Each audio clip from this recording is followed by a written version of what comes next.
Isang gabi naglalakad ka pa uwi galing trabaho. Pagod na pagod ka. Tapos may nakasalubong kang isang bata. Namumukhaan mo yung bata. Hindi mo lang maalala kung saan mo siya nakita. Lumapit siya sa'yo. Tapos ang sabi niya, ang layo na nang narating mo. Proud ako sa'yo.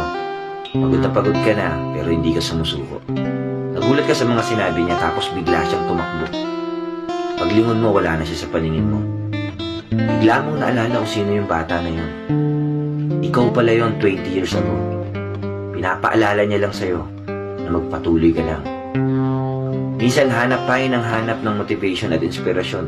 Pero hindi natin alam, sarili lang pala natin yung makakapagpamotivate sa atin. Paano kung makita mo talaga yung batang ikaw? Ano kayang sasabihin niya sa'yo? O ano kaya yung sasabihin mo sa kanya? Maging proud kaya kayo sa isa't isa.